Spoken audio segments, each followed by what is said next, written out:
दोस्तों आज हम एक बड़े सियासी घमासान की बात करेंगे। ये मामला राजस्थान के कोटा से जुड़ा हुआ है दोस्तों।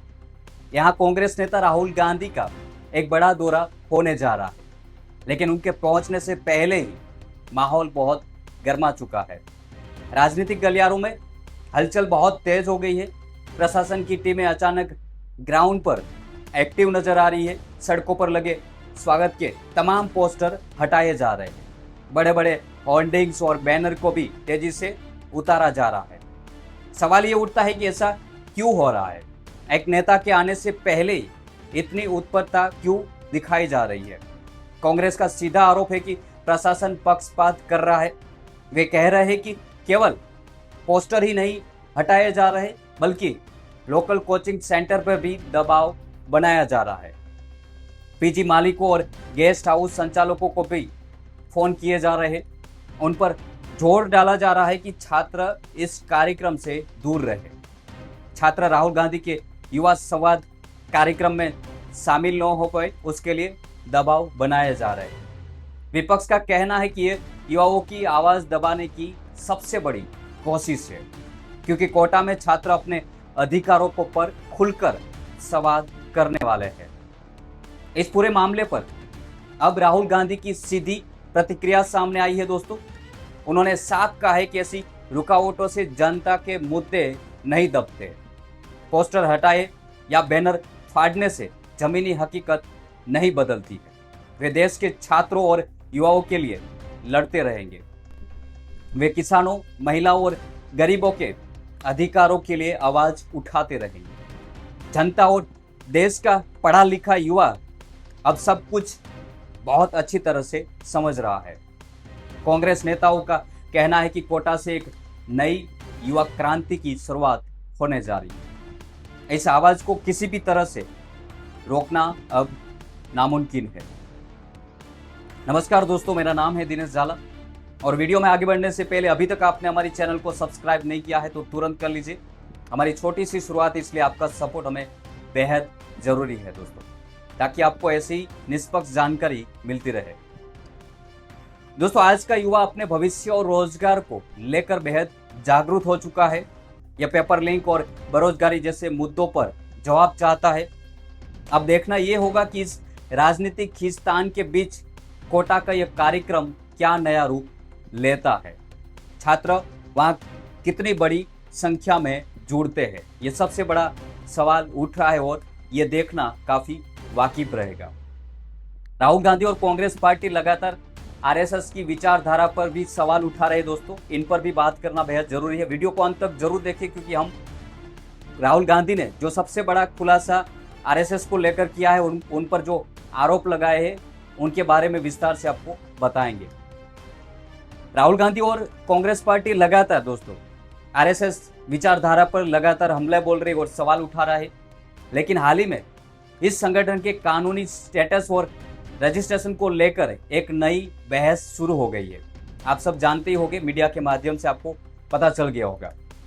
केरल के एक कार्यक्रम में संघ प्रमुख मोहन भागवत ने इस मुद्दे पर अपनी बात रखी है। उन्होंने कहा था कि आरएसएस को किसी भी तरह के सरकारी रजिस्ट्रेशन की जरूरत नहीं है। उन्होंने इसके पीछे तर्क दिया है कि यह संगठन सरकार से किसी भी प्रकार का फंड या आर्थिक मदद नहीं लेता है। पिछले 100 सालों से यह संगठन इसी तरह बिना किसी रजिस्ट्रेशन के देश में अपना काम कर रहा है। उन्होंने ये भी कहा कि हिंदू धर्म खुद कहीं रजिस्टर नहीं है। देश में कई अन्य बड़ी सामाजिक संस्थाएं भी बिना किसी रजिस्टर से इसी तरह काम करती है। इसलिए 100 साल के इतिहास में कभी किसी ने रजिस्ट्रेशन का सवाल नहीं उठाया है। लेकिन विपक्ष इस तर्क से पूरी तरह से असहमत नजर आ रहा है। कांग्रेस के राष्ट्रीय अध्यक्ष मल्लिकार्जुन खड़गे के बेटे और वरिष्ठ नेता प्रियांक खड़गे ने इस पर बहुत कड़ा पलटवार किया है। उन्होंने साफ कहा है कि आरएसएस को एक सांस्कृतिक संगठन बनकर रहने का पूरा अधिकार है। यह उनकी अपनी निजी पसंद हो सकती है, लेकिन जब कोई संगठन देश की सामाजिक, आर्थिक और राजनीतिक जिंदगी पर इतना बड़ा और सीधा असर डालता है तो समाज के प्रति उनकी जवाबदेही जरूर तय होनी चाहिए। कोई भी बड़ी संस्थाएं अपनी सामाजिक जवाबदेही से पूरी तरह से मुंह नहीं मोड़ सकती है। देश की सत्ताधारी पार्टी बीजेपी खुद आरएसएस को अपनी मूल वैचारिक जननी मानती है। इस पूरे सियासी घमासान का सबसे बड़ा और अहम पहलू हमारे देश के छात्र और नौजवान है दोस्तों। ऐसी राजनीति चलती रहती है, वार पलटवार अक्सर मीडिया में हम सुनते हैं। आज जब देश का युवा अपने भविष्य को लेकर सबसे ज्यादा चिंतित है, तब इस तरह की राजनीतिक खींचतान कई गंभीर सवाल खड़े करती है। एक तरफ युवाओं के सामने पेपर लीक जैसी बड़ी समस्याएं है, परीक्षा में होने वाली गड़बड़ियां के कारण लाखों छात्रों की मेहनत दांव पर लग जाती है। दूसरी तरफ देश में रोजगार और शिक्षा व्यवस्था में सुधार को लेकर एक बड़ी बहस चल रही है। ऐसे माहौल में जब कोई बड़ा राजनीतिक नेता युवाओं के बीच संवाद करने पहुंचता है, तो छात्रों की उम्मीदें बढ़ना स्वाभाविक है। कोटा जैसे बड़े एजुकेशन हब में देश के कोने कोने से लाखों छात्र अपने सपनों को पूरा करने आते हैं। वे केवल पढ़ाई नहीं करते हैं, बल्कि देश के हालातों और अपनी समस्याओं पर एक पॉजिटिव बदलाव भी चाहते हैं दोस्तों। यही वजह है कि कोटा में राहुल गांधी के इस कार्यक्रम को लेकर युवाओं के बीच इतनी भारी चर्चा हो रही है।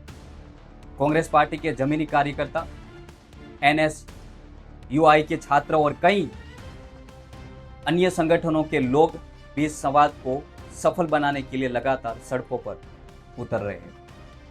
उनका मानना है कि युवाओं के असल मुद्दों को दबाने की चाहे जितनी भी कोशिश कर ली जाए, लेकिन जब देश का छात्र जागरूक हो जाता है, तो उसे रोकना किसी भी व्यवस्था के लिए नामुमकिन हो जाता है।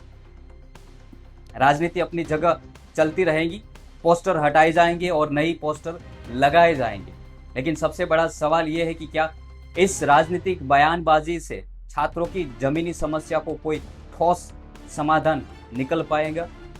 क्या हमारे देश का सिस्टम युवाओं को एक पारदर्शिता, परीक्षा व्यवस्था और सुरक्षित भविष्य की गारंटी दे पाएगा? आज पानी सिर से ऊपर उठ चुका है और देश का युवा अब खोखले दावों के बजाय सीधे और सटीक जवाब चाहता है। ऐसा प्रत्यारोप विपक्ष लगा रहा है। कोटा के इस पूरे घटनाक्रम, राहुल गांधी के इस दौरे और युवाओं के इस हक की लड़ाई पर आपकी क्या राय है? कमेंट बॉक्स में जरूर बताइए। आज के इस वीडियो में इतना ही, और हमारी वीडियो के अच्छा लगा हो, एपिसोड अच्छा लगा हो, न्यूज़ स्टोरीज अच्छी लगी हो, तो वीडियो को लाइक शेयर जरूर कीजिए और जाने से पहले हमारी चैनल को सब्सक्राइब करना ना भूलें। और जिन लोगों ने यहाँ तक वीडियो देखा है उसका बहुत बहुत शुक्रिया। जय हिंद।